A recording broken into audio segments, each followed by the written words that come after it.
Rise and shine. You're watching WCTV Eyewitness News. The Good Morning Show starts now. A little girl's body pulled from a river in Tampa. Now her mother is in custody. Witnesses say they saw the woman throw the girl off a bridge.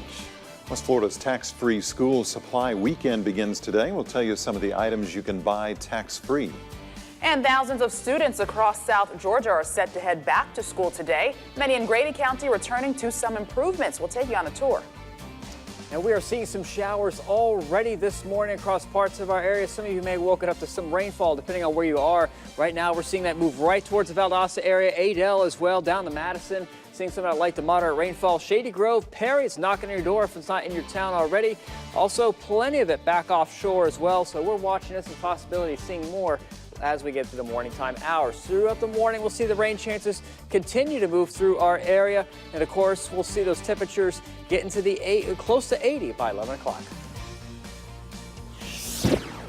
In our news this morning, Tallahassee police are investigating after a man showed up to a fire station with a gunshot wound. Police say the shooting happened on Brighton Road. The man showed up to that fire station just after 5 on Thursday evening. His injuries are not life-threatening, police say.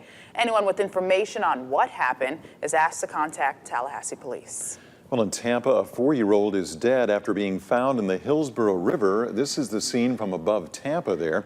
Police say that a woman believed to be the child's mother dumped her into the river. The mother was found a short distance away and is now under arrest. We think it's her daughter. Unfortunately, at this point, there are, much more questions than there are answers. Initial reports came in that the child was thrown from the bridge. The little girl was taken to the hospital where she later died. Well, there's a sting operation happening in Lowndes County. The sheriff's office there is looking into who stole a giant bee from Wild Adventures. As Emma Wheeler tells us, it was stolen off a billboard on I-75. The theft creating quite the buzz. The statue, known as Dwayne the Bee Johnson, stolen from this billboard near Lake Park. Similar to these bees inside the park, Dwayne is 6 feet long, weighs about 50 pounds, and costs more than $1,000. Staff say this hive heist stings. Megabugs Adventure Encounters is a limited engagement, so after 2018 they'll be flying away. So we want to make sure that our missing bee returns to the hive and all the rest of his colony before the exhibit leaves. The sheriff's office says the theft is a felony, punishable by 1 to 5 years in jail. Officials say they have received a few tips, but so far no leads. In Lowndes County, Emma Wheeler, WCTV Eyewitness News.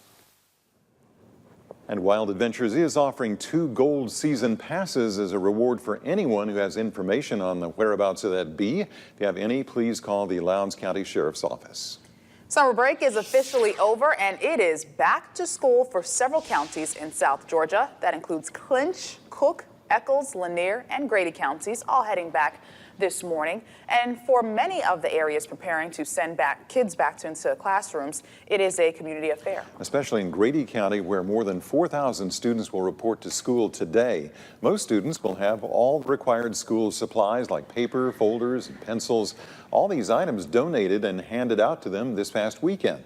It was part of the 9th annual Back to School Blitz at Cairo High School. Organizers say the county has a high percentage of single families and poverty. However, it is nowhere near the amount of generous locals ready to lend a helping hand. They do it without even a hesitation, and it's great to be a part of that community, to know that we have that support. The community is not done helping out either. This Saturday, the community is hosting a health fair from 10 o'clock in the morning until noon at Davis Park. Students and staff at Cairo High School returning to a makeover inside their cafeteria. Here's our Nolani Matthews with a tour. I'm so excited. I can't wait for the kids to see it. Kathy Barrett, no ordinary lunch lady, monitoring meals and the happiness of 1,000 high schoolers. She come up to me at breakfast. She loves seeing smiles and expects even more when kids return to see new paint and flooring. It seems like food just tastes better when you come into a more pleasant atmosphere. And sometimes it just, like I said, a new paint job can do the trick. Beyond school nutrition, it's a feeling of pride Barrett can't wait to share. And letting them know that we do care. It's not about just giving them a plate of food and sending them on, you know. Hoping it makes for an exciting first day and entire school year. I call it controlled chaos. Very busy, students up and down the halls, locating their classes, but also enjoying, of course, being back at the high school. The school is also adding new tables with more comfortable chairs to match in the next couple of weeks. Other counties in our area head back to school at different times. Leon County starts back August the 13th. Thomas County schools and Thomasville City schools will start the 6th. Lowndes County starts on the 7th, and Valdosta City schools will start on the 8th. And don't forget about Florida's tax-free holiday on school supplies. It begins today and lasts until Sunday.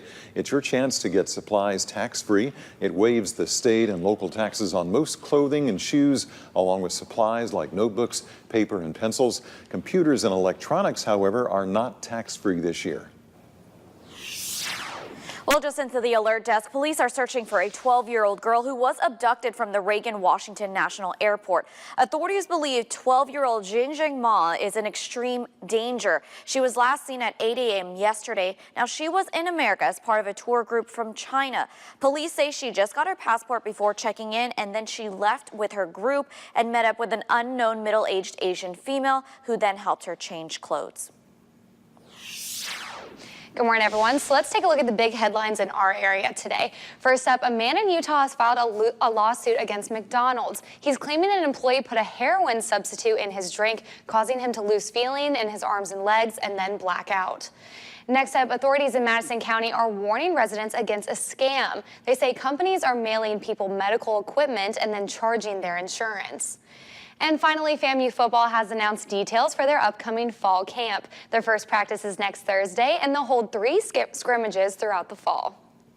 All right, good morning, everybody. We're watching the weather. We're still dealing with some showers across our area. That's a part of this trough of low pressure still sitting off to our west, helping to funnel in plenty of that moisture. And boy, we are seeing that this morning. Some of you who woke up to some of the rainfall moving through your area. Well, we're still seeing that right now, just to around the Moultrie area, back towards almost hitting Valdosta. Madison as well, seeing some of that lighter to moderate rainfall. Perry, even Keaton Beach, just offshore, seeing that move that towards your direction. Also, a shower developing off towards the west of Cross City, out in the Gulf of Mexico. So we are seeing those showers move on through. In fact, we have a good chance of that, at least through the morning time frame through sunrise. So showers, mainland or eastern locations now. A few locations out west could still see a few. Otherwise, we get a rain chance at 50% with those temperatures in the 70s. Right now, we're seeing those numbers 72 in Tallahassee, Thomasville, and 70 in Valdosta. We'll continue to stay in the 70s until we get closer to the noon hour. Looking at the forecast for the rest of the morning, so you could still see some wet roads this morning for your commute. We'll have more on the rain chances, what we can expect this weekend a little bit later on. That's about 5:07 right now. Next up in your WCTV must-see. This is probably not something you want to see when you return to your car. Officials in Colorado are now warning people do not leave your doors unlocked. We'll tell you who's behind all of this damage.